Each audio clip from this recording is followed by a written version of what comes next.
إن الحمد لله نحمده ونستعينه ونستغفره ونعوذ بالله من شرور أنفسنا ومن سيئات أعمالنا من يهدي الله فلا مضل له ومن يضلل فلا هادي له وأشهد أن لا إله إلا الله وحده لا شريك له وأشهد أن محمدا عبده ورسوله أما بعد فإن أحسن الكلام كلام الله وخير الهدي هدي محمد صلى الله عليه وآله وسلم وشر الأمور محدثاتها وكل محدثة بدعة وكل بدعة ضلالة وكل ضلالة في النار. إخوة الكرام، نكمل بإذن الله تعالى هذه الرسالة وهذا الكتاب بعنوان أحكام مناسك الحج والعمرة وزيارة المسجد النبوي لشيخ الإسلام Ahmed ibn Taymiyyah rahimahullah ta'ala.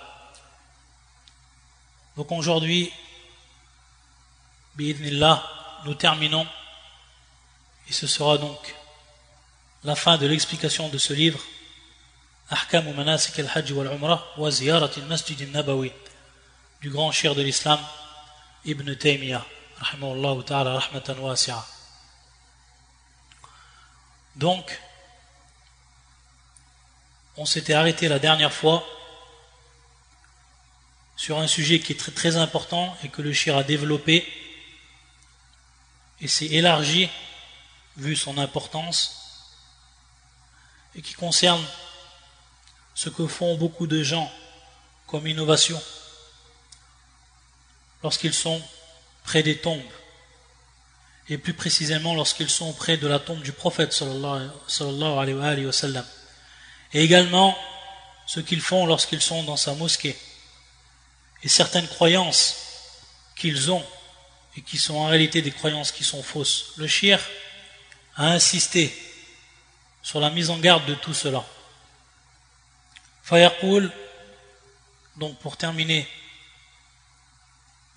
ce qui était dit la dernière fois, وقد علموا أن النبي صلى الله عليه وآله وسلم له مثل أجر كل عمل صالح تعمله أمه، فإنه صلى الله عليه وآله وسلم قال: من دعا إلى هدى فله من الأجر مثل أجور من تبعه من غير أن ينقص من أجورهم شيئا، وهو الذي دعا أمته إلى كل خير، فكل خير يعمل أحد من الأمة فله مثل أجره، فلم يكن صلى الله عليه وآله وسلم يحتاج إلى أن يهدى إليه ثواب الصلاة أو صدقة أو قراءة أحد، فإن له مثل أجر ما يعملونه من غير أن ينقص من أجورهم شيئا، وكل من كان له أطوع وأتبع كان أولى الناس به في الدنيا والآخرة.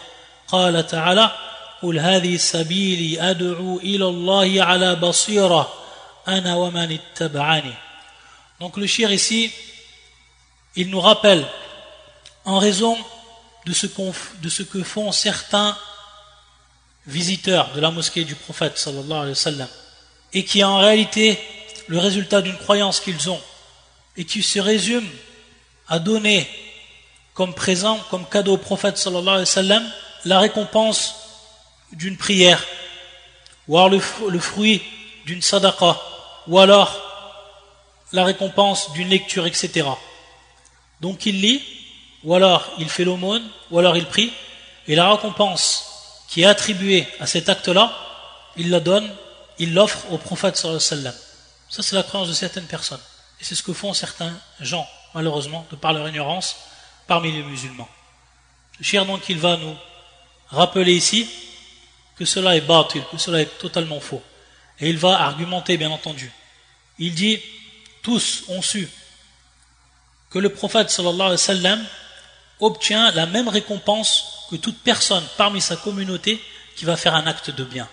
Et il va nous rappeler le hadith qui dit lui-même, le prophète sallallahu alayhi wa sallam: Man da'a ila huda, celui donc qui appelle à une guidance, c'est-à-dire un acte de bien, qui appelle à un acte de bien.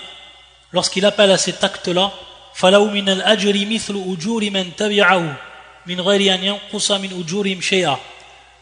Ceux ensuite qui vont le suivre dans cet acte de bien, c'est-à-dire après qu'il leur a appris cet acte, que les gens yamtathiluna bihi, c'est-à-dire qu'ils le suivent dans cet acte de bien et qu'ils à leur tour font cet acte-là, alors qu'est-ce qu'il advient à celui qui a appelé à ce bien-là?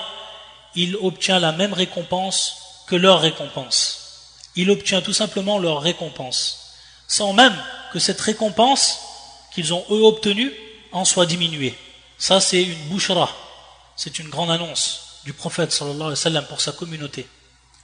C'est-à-dire maintenant, lorsque tu apprends à quiconque, parmi ta famille, parmi tes proches, parmi tes voisins, parmi les musulmans, lorsque tu leur apprends une bonne action, un acte pieux, et qu'à leur tour donc ils le font, tu vas récolter la récompense qui est attribuée à l'acte qu'ils ont fait, sans même que leur récompense soit diminuée.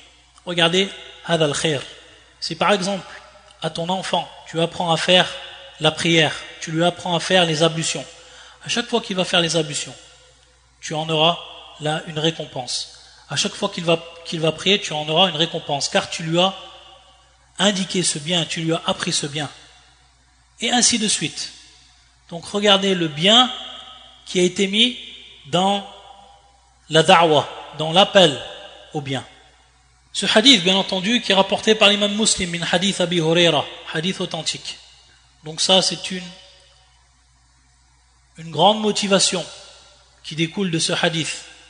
Se motiver à appeler les gens au bien, à enseigner les gens l'acte pieux, la bonne action, la bonne œuvre. Et donc, si ce hadith il est plus que clair au niveau de son sens, alors il faut savoir que celui qui a appris à la communauté musulmane tous les actes du bien, c'est le prophète sallallahu alayhi wa sallam. C'est lui qui nous a transmis le message d'Allah Azza wa Jal. C'est lui qui a appris à toute la communauté comment on prie, comment on fait le pèlerinage, comment on fait l'aumône, qui nous a appris les règles de l'islam, etc. Donc tous ceux qui vont appliquer cela, après la mort du prophète sallallahu alayhi wa sallam, que ce soit les as-sahaba, ceux qui les ont suivis, at-tabi'in, ceux d'après eux, ceux qui sont venus après eux, atba' tabi'in, et ainsi de suite jusqu'à nos jours, tous les gens donc qui ont appris et qui ont mis en pratique, ils l'ont automatiquement appris du prophète, car c'est le premier qui a invité à cela. Donc c'est pour ça que le shir il dit, c'est lui qui a appelé sa communauté à tous les biens.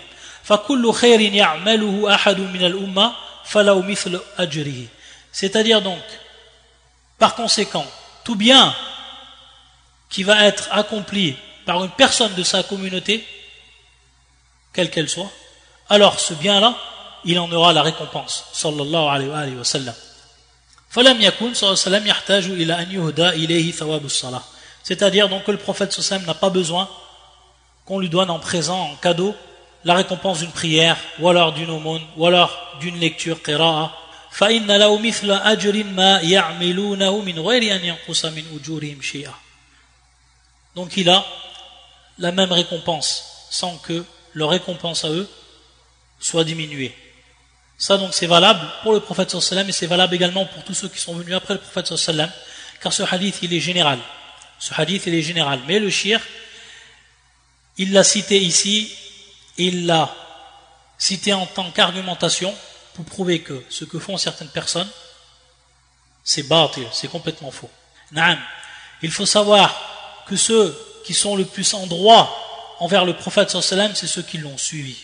Tous ceux qui suivent le prophète sallallahu alayhi wa sallam, ces gens-là, ce sont ceux qui sont les plus proches du prophète sallallahu alayhi wa sallam, qui sont le plus en droit d'affirmer qu'ils sont près du prophète sallallahu alayhi wa sallam. Car affirmer cela, il doit avoir des preuves. Cette affirmation a besoin de preuves. Et ces preuves, c'est tout simplement le suivi du prophète sallallahu alayhi wa sallam dans sa croyance, dans ses actes, etc. Donc tous ceux qui vont suivre le prophète sallallahu alayhi wa sallam, ce sont eux qui sont le plus proches de lui. Dans cette vie d'ici-bas également, fil akhirah. Et il nous cite ce verset, le shir. قُلْ هَذِهِ سَبِيلِي أَدْعُو إِلَى اللَّهِ عَلَى بَصِيرَةٍ أَنَا وَمَنِ اتَّبَعَنِي. Dis, ceci est ma voie voici ma voix, j'appelle les gens à la religion d'Allah, moi et ceux qui me suivent. Moi et ceux qui me suivent, nous basons sur une preuve évidente. Donc, le prophète sallallahu alayhi wa sallam, il nous a enseigné quelle était sa voix dans le prêche, dans la da'wah. Sa voix, elle est plus que claire.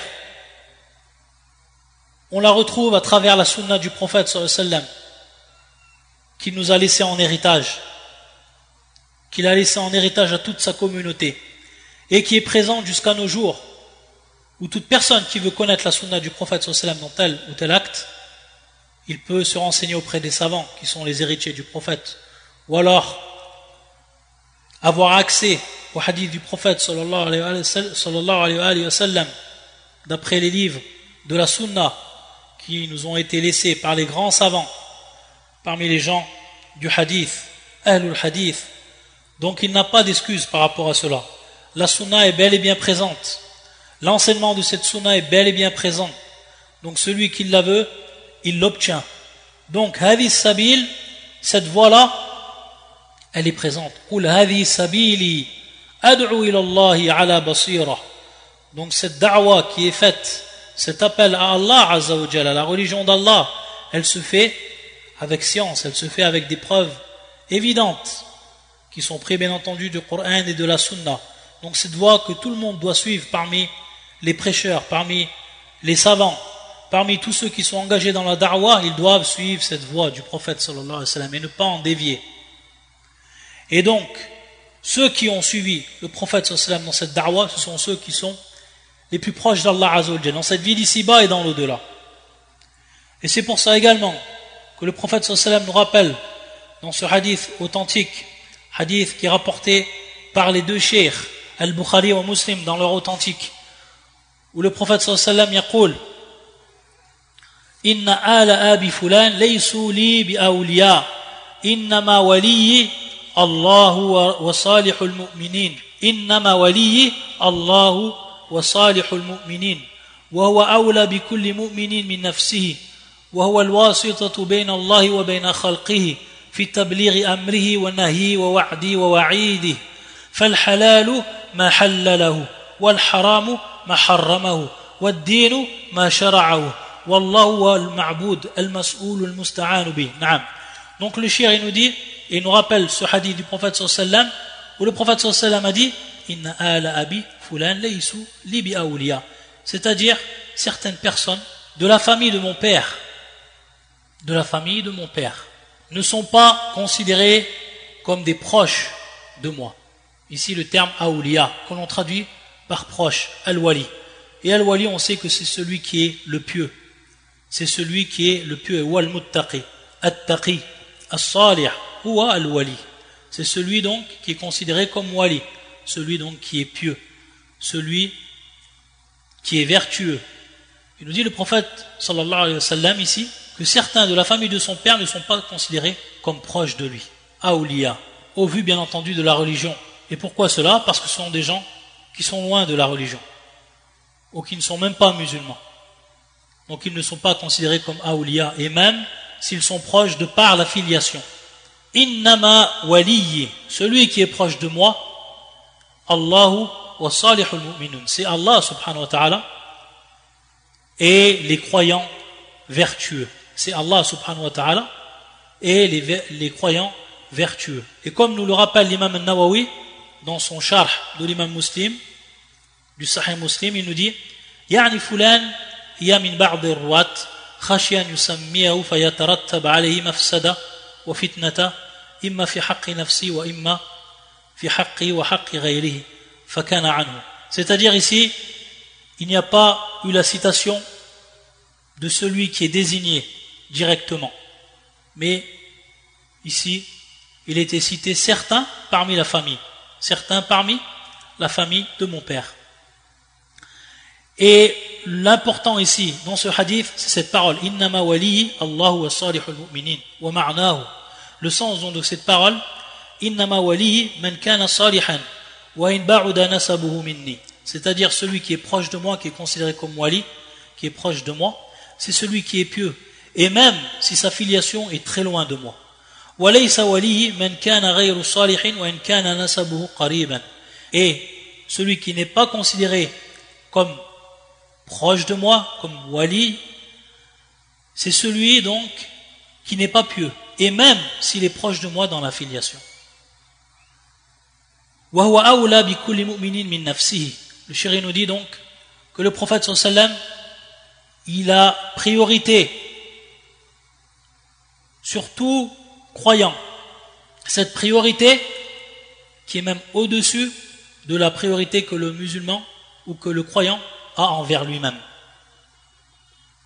Et cela est pris d'un hadith du prophète sallallahu alayhi wa sallam qui est rapporté par l'imam Muslim min hadith Jabir et dont love huwa ana awla bi kulli mu'minin min nafsihi. Donc je suis plus en droit de tout croyant que lui-même. Et le sens ici ana haq, c'est-à-dire j'ai plus de droit sur le croyant que lui il a de droit sur lui-même. ويقول الشيخ وهو الواسطة بين الله وبين خلقه في تبليغ أمره ونهيه ووعده ووعيده. Le prophète sallallahu alayhi wa sallam, il est l'intermédiaire entre Allah et ses créatures dans ce qui concerne la transmission de ses obligations, de ses interdictions, de ses promesses, de ses menaces. فالحلال ما حل له. Donc, le licite, c'est ce que le prophète sallallahu alayhi wa sallam a permis. وَالْحَرَامُ مَا حَرَّمَهُ. Et l'interdiction, c'est ce que le prophète sallallahu alayhi wa sallam a interdit. وَالدِّينُ مَا شَرَعَهُ. Et la religion, c'est ce que le prophète sallallahu alayhi wa sallam a légiféré. وَاللَّهُ وَالْمَعْبُودُ الْمَسْئُولُ الْمُسْتَعَانُ بِهِ الَّذِي يُخَافُ وَيُرْجَى وَيُتَوَكَّلْ عَلَيْهِ. Il nous dit le cheikh, Allah subhanahu wa ta'ala, donc il nous a rappelé ici quelle était la fonction du prophète sallallahu alayhi wa sallam et son droit, et il nous rappelle ici ensuite quel est le droit d'Allah azza wa jalla envers ses créatures, et un droit bien entendu qui est différent de celui du prophète sallallahu alayhi wa sallam. Ici le cheikh donc va détailler, et c'est un point qui est également important, car si on parle de cela, c'est un point qui est essentiel dans la croyance, et de faire la différence entre cela et cela, et de connaître et de mettre chacun à sa place. Il nous dit Wallahu wal ma'bud. Donc Allah azza wa jal, c'est celui qui est adoré, comme Allah azza wa jal yaqul fa iyaya fa'budun. Yani c'est moi uniquement que vous devez adorer. Al mas'oul, c'est celui à qui on demande. C'est celui à qui on demande uniquement. On demande à qui? Lorsqu'on a besoin, lorsqu'on fait des invocations, lorsqu'on invoque Allah, lorsqu'on lui demande ce dont on a besoin, c'est à lui donc qu'on s'en remet uniquement. Ou al-mas'oul, comme le prophète sallallahu alayhi wa sallam a dit dans le hadith qui est rapporté par l'imam Ahmed et d'autres, إِذَا سَأَلْتَ فَاسْأَلِ اللَّهِ وَإِذَا اسْتَعَنْتَ فَاسْتَعِنْ بِاللَّهِ. Si tu demandes, alors demande à Allah azza wa jal. Si tu demandes, alors demande à Allah azza wa jal. Et si tu as besoin d'aide et donc tu demandes de l'aide, فَاسْتَعِنْ بِاللَّهِ, alors demande l'aide d'Allah azza wa jal. وَالْمُسْتَعَانُ بِهِ الَّذِي يُخَافُ. C'est lui uniquement dont on a peur. وَيُرْجَى. Et c'est lui uniquement dont on a l'espoir. Et c'est pour ça qu'Allah azza wa jal il dit dans son Coran, في سورة الإسراء, أولئك الذين يدعون يبتغون إلى ربهم الوسيلة أيهم أقرب ويرجون رحمته ويخافون عذابه. Ceux qui l'invoquent cherchent même à qui mieux le moyen de se rapprocher le plus de leur Seigneur. Ils espèrent sa miséricorde. Donc ici on voit Ar-Raja, Yurja, c'est donc lui à qui on place notre espoir, c'est lui dont on a espoir. Et ils espèrent sa miséricorde. Et donc ici, naam. Et ils craignent son châtiment, ils ont peur de son châtiment. Naam. Wa yakhafuna 'adhabahu, ils ont peur donc de son châtiment. Ici donc, al-khawf. On va revenir donc pour ce qui est de al-khawf et quelles sont les différentes catégorie de la peur. وَيَتَوَكَّلْ عَلَيْهِ. Et c'est à lui dont on se remet. C'est à lui à qui on remet toutes nos affaires, de la vie d'ici-bas et de l'au-delà. Ça c'est at-tawakkul. Ça c'est at-tawakkul. وَالْإِعْتِمَادَ عَلَى اللَّهِ. C'est s'en remettre à Allah azza wa jal. Placer sa pleine confiance à Allah subhanahu wa ta'ala. Ça c'est at-tawakkul. Et le tawakkul bien entendu qui est obligatoire, farida, ala jami' al-ibad. Chaque personne, il doit avoir son tawakkul uniquement pour Allah et envers Allah Azza wa Jal. C'est-à-dire qu'il fait confiance et il s'en remet à Allah subhanahu wa ta'ala uniquement. Celui qui a un tawakkul pour un autre qu'Allah Azza wa Jal, celui-là, il est tombé dans le shirk. Pourquoi? Parce que le tawakkul, ça fait partie bien entendu de l'ibada, de l'adoration. Et celui qui accomplit une adoration pour un autre qu'Allah Azza wa Jal, il est tombé dans le shirk même, dans l'associationnisme. Ayadan billah. Et le shirk, il va nous citer plusieurs versets après nous avoir cité ce qui était du droit d'Allah Azza wa Jal. وَمَنْ يُطِعِ اللَّهَ وَرَسُولَهُ وَيَخْشَى اللَّهَ وَيَتَّقْهِ فَأُولَٰئِكَ هُمُ الْفَائِزُونَ فجعل الطاعة لله والرسول كما قال تعالى من يطع الرسول فقد أطاع الله وجعل الخشية والتقوى لله وحده لا شريك له فقال تعالى ولو أنهم رضوا ما آتاهم الله ورسوله وقالوا حسبنا الله سيؤتينا الله من فضله ورسوله إنا إلى الله راغبون. Donc, dans le premier verset qu'il a cité, le shirk, et qui est le suivant, وَمَنْ يُطِعِ اللَّهَ وَرَسُولَهُ وَيَخْشَى اللَّهَ وَيَتَّقْهِ فَأُولَٰئِكَ هُمُ الْفَائِزُونَ. Ceux ou celui qui yuti', c'est ici at-ta'a, c'est celui donc qui obéit à Allah et son prophète. Donc on voit ici, comme le dit le shirk, فَجَعَلَ الطَّاعَةَ لِلَّهِ وَالرَّسُولِ.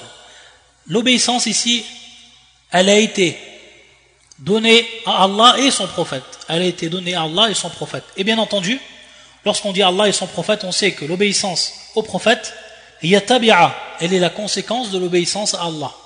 L'obéissance au prophète, elle est la conséquence de l'obéissance à Allah Azza wa Jal.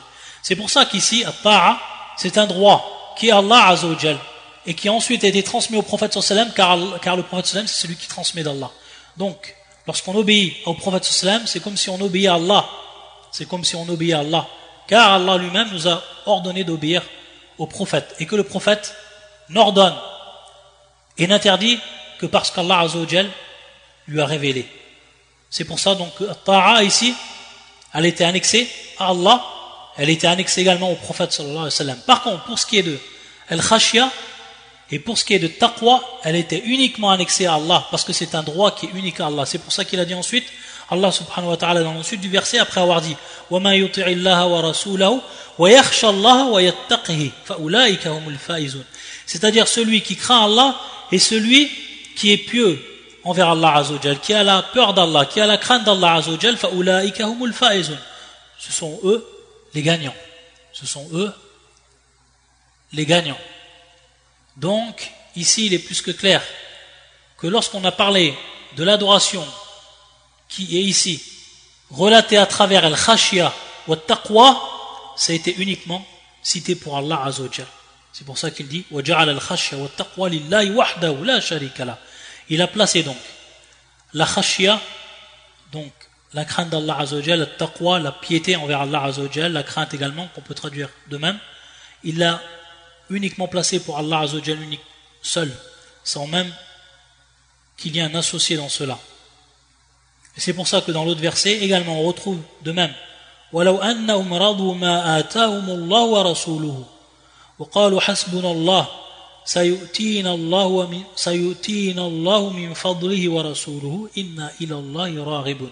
S'ils s'étaient contentés de ce qu'Allah leur avait donné ainsi que son messager. Donc ici, comme il nous dit le shirk, فَأَضَافَ الْإِيتَاءِ إِلَى اللَّهِ وَالرَّسُولِ. Donc la donation a été annexée ici à Allah et son prophète. Par contre, pour ce qui est de s'en remettre à Allah Azza wa Jal, وَقَالُوا حَسْبُنَا اللَّهُ, donc ici le hasb, c'est uniquement pour Allah subhanahu wa ta'ala. Donc s'en remettre à Allah Azza wa Jal. وَقَالُوا حَسْبُنَا اللَّهُ, c'est-à-dire Allah Azza wa Jal nous suffit, lui seul subhanahu wa ta'ala.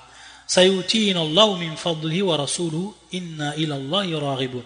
Et donc de même pour ce qui est de la suite du verset, nous prouve que la donation est annexée à Allah et son prophète.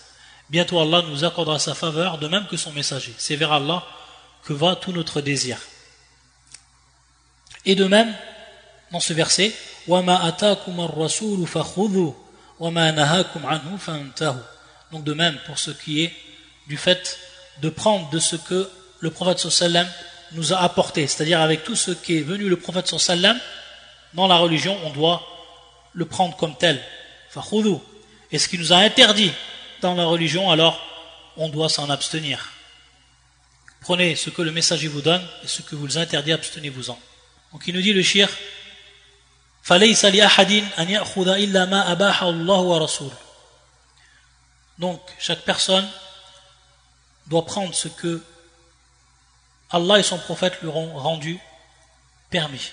وإن كان الله أتاه ذلك من جهة القدرة والملك فإنه يؤتي الملك من يشاء وينزع الملك ممن يشاء ولهذا كان صلى الله عليه وسلم يقول في الاعتدال من الركوع وبعد السلام اللهم لا مانع لما أعطيت ولا معطي لما منعت ولا ينفع ذا الجد منك الجد أي من أتيت جدا وهو البخت والمال والملك فإنه لا ينجي منك إلا الإيمان والتقوى. Donc ici le shir nous rappelle que tout ce qu'Allah Azza wa Jal a donné, de par bien entendu sa puissance, wal mulk, sa royauté, et bien entendu il donne de cela à qui il veut, subhanahu wa ta'ala. Innahu yu'ti al-mulka man yasha wa yanzi'u al-mulka mimman yasha. Allah Azza wa Jal il donne donc autorité à qui il veut. Et il enlève toute autorité à qui il veut, bien entendu ici sur cette terre. Et cette royauté, bien entendu, qui dépend de la royauté d'Allah Azza wa Jal. Car c'est Allah Azza wa Jal, min jihati al-qudra, qui donne donc cette autorité, qui donne ce pouvoir. C'est pour ça qu'Allah Azza wa Jal il dit, fi surat Ali Imran, il dit قُلِ اللَّهُمَّ مَالِكَ الْمُلْكِ تُؤْتِ الْمُلْكَ مَنْ تَشَاءُ. Dis ô mon Seigneur, qui est le maître, le souverain de la royauté. مَالِكَ الْمُلْكِ تُؤْتِ الْمُلْكَ مَنْ تَشَاءُ. Tu donnes donc l'autorité à qui tu veux, le pouvoir à qui tu veux. وَتَنْزِعُ الْمُلْكَ مِمَّنْ تَشَاءُ. Et tu soustrais, tu enlèves l'autorité, le pouvoir à qui tu veux. Subhanahu wa ta'ala. Et c'est pour ça que وَلِهَذَا, c'est pour ça que le prophète sallam il disait فِي الْإِعْتِدَالِ مِنَ الرُّكُوعِ, lorsqu'il se relevait donc du recours de l'inclinaison, وَبَعْدَ السَّلَامِ, et après donc également qu'il ait passé le salam durant la prière, donc at-taslim, il disait cette dua que tout le monde connaît, Allahumma la mani'a liman a'tayta, c'est-à-dire, ô mon Seigneur, personne ne peut empêcher que me parvienne ce que tu m'as donné, ou de ce que tu as donné. Wala mu'ti'a liman mana'ta, et personne ne pourra donner ce que tu as restreint, abstenu de donner ce que tu t'es abstenu de donner. Wala yanfa'u dhal jaddi minka jadd.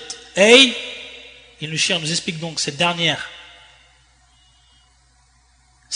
parole que l'on dit dans cette dua, c'est-à-dire que celui à qui tu as donné al-jidd, ici qui est al-bukht, al-mal, al-mulk, qui est en fait al-rina, que l'on traduit donc par la richesse, l'autorité, etc.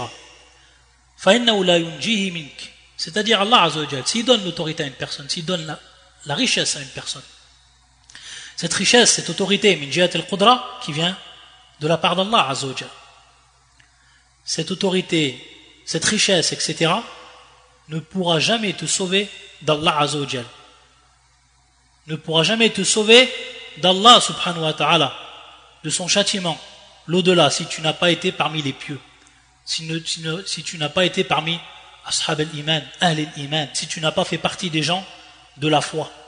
Et il nous dit le shir, فَإِنَّهُ لَا يُنْجِي مِنْكَ إِلَّا الْإِيمَانُ وَالتَّقْوَى. Ce qui nous préserve de ton châtiment, c'est la foi, c'est la taqwa. Ça, c'est cela donc le sens de cette dernière parole que l'on retrouve dans cette dua. وَأَمَّا التَّوَكُّلُ فَعَلَى اللَّهِ وَحْدَهُ وَالرَّغْبَةُ فَإِلَيْهِ وَحْدَهُ كما قال تعالى وقالوا حسبنا الله ولم يقل ورسوله وقالوا إنا إلى الله راغبون ولم يقولوا هنا ورسوله كما قال في الإيتاء بل هذا نذير قوله فإذا فرغت فانصب وإلى ربك فارغب. Donc ici il nous rappelle le shir que pour ce qui est de atawakkul et également ar-raghba, qui est donc le désir que l'on a envers Allah Azza wa Jal, hadir raghba, qui est en fait as-su'al wa talab, le fait donc de demander à Allah Azza wa Jal, le fait de faire nos requêtes envers Allah subhanahu wa ta'ala, ar-raghba, fa ilayhi wahda, ça c'est uniquement pour Allah Azza wa Jal. car c'est une adoration. C'est pour ça qu'Allah Azza wa Jalla dans le Coran, il dit, comme il nous cite le shir, وَقَالُوا حَسْبُنَا اللَّهُ. Ils ont dit, Allah nous suffit. Et le shir, il nous dit, il n'est pas dit dans le verset ici, وَقَالُوا حَسْبُنَا اللَّهُ وَرَسُولُهُ. Et le prophète. Non, uniquement Allah. Donc dans ce verset, وَقَالُوا حَسْبُنَا اللَّهُ. De même dans l'autre verset, إِنَّا إِلَى اللَّهِ رَاغِبُونَ. Inna ilallahi raghibun. Nous désirons nous rapprocher de notre Seigneur. Il n'a pas dit également ici et de l'envoyer. Donc ça c'est spécialement pour Allah, c'est le droit unique d'Allah Azza wa Jal. Et le prophète sallallahu alayhi wa sallam ici n'est pas associé. Abadan. Walam yaqulu huna wa rasuluhu kama qala fil ita. Donc de même pour ce qui est de ar-raghba, c'est uniquement pour Allah Azza wa Jal. Et le shir nous rappelle, contrairement à la donation et ce qu'on a vu dans les versets avant, il n'a pas été cité wa rasuluhu, mais uniquement ici Allah, uniquement Allah. Et donc ici c'est dans le même sens du verset fa idha faragta fansab wa ila rabbika farghab. Quand tu te libères, donc lève-toi et à ton Seigneur aspire, ar-raghba, et à ton Seigneur donc aspire. Wa ila rabbika farghab. Il dit cela Allah subhanahu wa ta'ala à son prophète Muhammad sallallahu alayhi wa sallam. Wa ila rabbika farghab, et à ton Seigneur aspire. Donc ici farghab qui vient du terme, qui est le verbe et qui vient du terme ar-raghba. وقال تعالى الذين قال لهم الناس إن الناس قد جمع لكم فاخشوهم فزادهم إيمانا وقالوا حسبنا الله ونعم الوكيل. وفي صحيح مسلم عن ابن عباس أنه قال حسبنا الله ونعم الوكيل. Donc dans ce verset du Coran où Allah Azza wa Jal nous rappelle l'épreuve des croyants, et lorsqu'ils ont dit, certains auxquels l'on disait les gens se sont rassemblés contre vous, craignez-les. Donc parmi les gens qui disaient aux compagnons, lorsque les gens s'étaient rassemblés pour les combattre, et ils disaient alladhina qala lahumun nasu inna an-nasa qad jama'a lakum. Les gens se sont rassemblés donc pour vous combattre. Fakhshawhum, alors craignez-les. Qu'est-ce qui s'est passé pour les véritables croyants? Fazadahum imanan. Au contraire, leur foi s'est accrue. Cela a accru leur foi. Et ils dirent wa qalu hasbunallah wa ni'mal wakil. Allah nous suffit, il est notre meilleur garant. Allah nous suffit, il est notre meilleur garant. Ici, comme nous le rappelle le shir, que l'on retrouve dans l'authentique de l'imam al-Bukhari, cette parole de Ibn Abbas à propos de ce verset du Coran, Hasbunallah wa ni'mal wakil. Allah nous suffit, il est notre meilleur garant. Il nous rappelle que cette parole a été dite par Ibrahim, Hina ulqiya fin nar, lorsqu'il a été jeté dans le feu par son peuple. Et elle a été dit également par le prophète sallallahu alayhi wa sallam, lorsque les gens leur ont dit qu'ils étaient réunis pour les combattre. Et Allah Azza wa Jalla dit dans son Coran, Ya ayyuhan nabiyyu hasbukallahu wa man ittaba'aka minal mu'minin, kama fi surat al-Anfal. Ay Allah wahdahu hasbuk wa hasbul mu'minin alladhina ittaba'uk. Wa man qala inna Allah wal mu'minin hasbuk faqad dal, bal qawluhu min jins al-kufr. فإن الله وحده هو حسب كل مؤمن هو حسب كل مؤمن والحسب والكافي كما قال تعالى أليس الله بكاف عبده كما في سورة الزمر qui est le verset 36. Donc ici il nous rappelle le shir que pour ce qui est de l'hasb, donc celui qui nous suffit, c'est uniquement Allah Azza wa Jalla. C'est pour ça qu'il a dit dans ce verset Ya ayyuhan nabiyyu hasbukallahu wa man ittaba'aka minal mu'minin. Ô toi le prophète, ô prophète, Allah et ceux des croyants qui te suivent te suffisent. Allah et ceux des croyants qui te suivent te suffisent. Donc ici, comme nous le rappelle le shir, Allah il suffit donc aux prophètes et aux croyants. Donc le terme ici, hasbukallah. Donc ici, al-hasb, celui qui suffit. Donc c'est uniquement Allah subhanahu wa ta'ala. Et il nous fait un rappel, on l'avait déjà vu cela dans des cours précédents, d'une autre série, je crois min kunuz al-Qur'an al-Karim, que ceux qui ont dit et qui ont interprété le verset et qui ont dit que inna Allah wal mu'minin hasbuka, tu suffis à Allah et les croyants, faqad dal, il s'est bien entendu égaré. Et il nous dit même que cette parole, ça fait partie du kufr, min jins al-kufr, ça fait partie donc de la mécréance, celui qui va dire et qui va comprendre une telle parole. Et bien entendu, le sens du verset ici, c'est qu'Allah Azza wa Jal suffit aux messagers et suffit aux croyants. Et al-hasb ou al-kafi, donc al-kafi, comme on dit, qui est celui qui est garant, que celui qui suffit, etc. Donc on se suffit uniquement de lui, d'Allah subhanahu wa ta'ala, comme a dit Allah, alaysa Allahu bikafin abdahu. N'est-ce pas qu'Allah suffit à son prophète. Allah ne suffit-il pas à son esclave? Naam, à son esclave. Alayhi sallahu bikafin abda. Allah ne suffit-il pas à son esclave? Ensuite, يقول ولله تعالى حق لا يشرك فيه مخلوق كالعبادات والإخلاص والتوكل والخوف والرجاء والحج والصلاة والزكاة والصيام والصدقة والرسول له حق. Donc ici le shir il nous fait bien part de ce qui est propre au droit d'Allah et ce qui est propre au droit du prophète sallallahu alayhi wa sallam. Et il nous dit Allah Azza wa Jal, il a un droit, et ce droit-là, personne parmi les créatures ne peut lui être associé, quel qu'il soit, que ce soit un ange rapproché, que ce soit un prophète, que ce soit un envoyé, personne ne peut être associé dans ce droit qui est exclusif, qui est unique à Allah subhanahu wa ta'ala. Quel ibadat, comme donc toutes les adorations, al-ibadat, toutes les adorations, wal-ikhlas, bien entendu qui est la pureté d'intention, al-ikhlas, qui est bien entendu ifradullah ta'ala bit-ta'a, qui est donc unifier Allah subhanahu wa ta'ala dans tout ce qui touche nos adorations, nos obéissances, et que seul Allah Azza wa Jal, de par notre fort intérieur, de par notre cœur, il doit être donc adoré. Tawakkul, comme on a dit, wal khawf, wal raja, al khawf, également la peur, qui est uniquement Allah Azza wa Jal. Al khawf ici, comme on l'a dit, elle est de 4 catégories. Al khawf, elle est de 4 catégories. La première catégorie, c'est ce qu'on appelle khawf al-sir, qui est la peur, on va dire qui est intime, une peur intime, ou alors une peur secrète, khawf al-sir. Et si cette peur, elle est pour un autre qu'Allah, alors on est tombé dans le grand shirk, ayadan billah.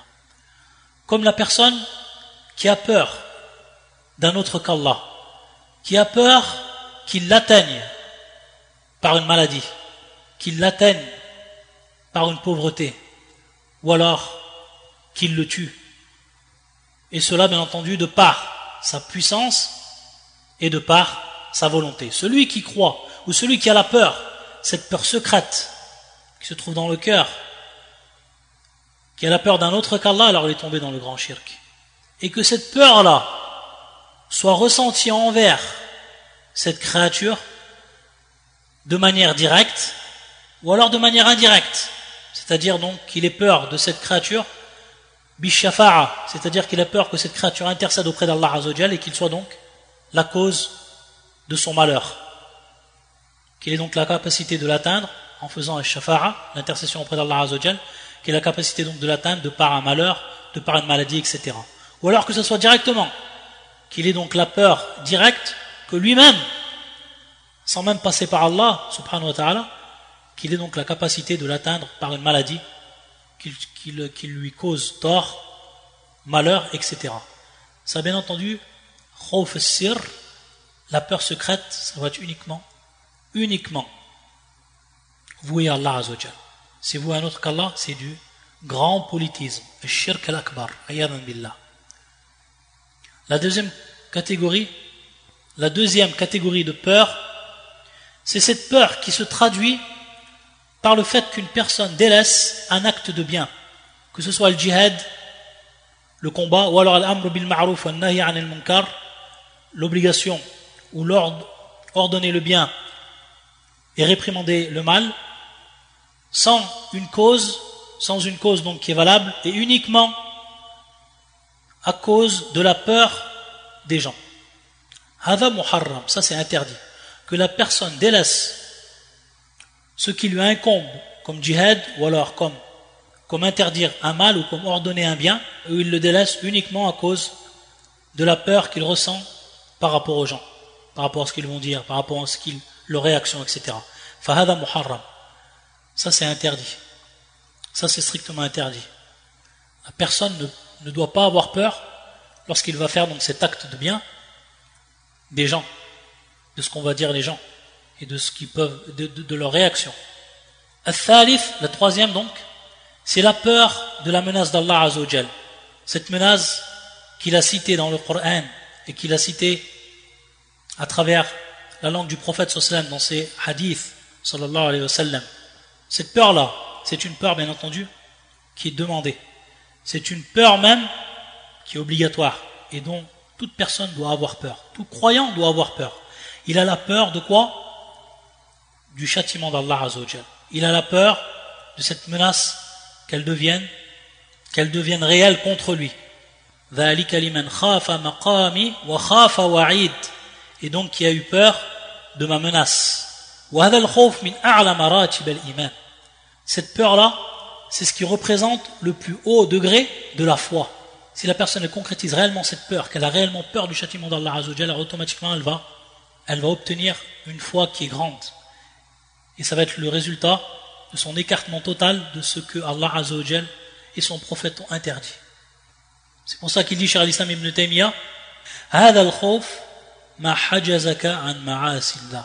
Cette peur, c'est ce qui donc t'empêche et qui est comme un mur entre toi wal ma'asi et les péchés.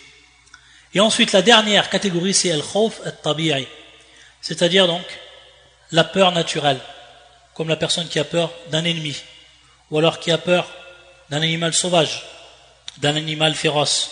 Donc c'est une peur qui est naturelle et dont l'esclave, dont on ne lui fait pas compte à l'homme, dont on n'en tient pas compte envers l'homme lorsqu'il est atteint de cette peur-là, al-khawf at-tabi'i, la peur donc naturelle.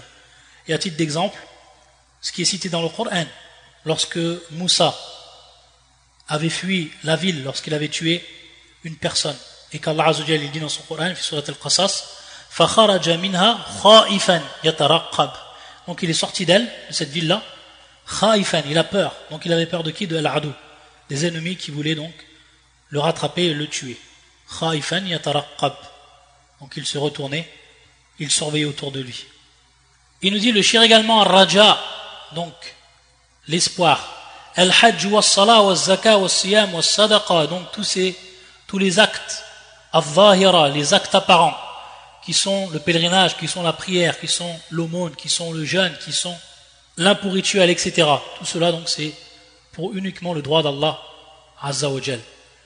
Et par contre, pour ce qui est du droit du prophète, sallallahu alayhi wa sallam, le droit du prophète, sallallahu alayhi wa sallam, il nous dit, wa rasul lahu haqq, kal iman bihi, la foi en lui, la foi que c'est réellement l'envoyé d'Allah, wa ta'atihi, le suivre, wa ittiba' sunnatihi, et suivre donc ses sunnahs, wa muwalati man yuwali wa mu'adat man yu'adi, et donc aimer ceux qui aiment le prophète sallallahu alayhi wa sallam et détester ceux qui détestent le prophète sallallahu alayhi wa sallam. Ça fait partie des droits. Wa taqdimu fil mahabbati 'ala al-ahli wal mal wan nafs, et donc le placer en priorité en ce qui concerne l'amour que la personne a, c'est-à-dire que le prophète sallallahu alayhi wa sallam a plus de droits d'être aimé que toute autre personne, même que ce soit la famille, que ce soit les biens, ou que ce soit la propre personne, sa propre personne.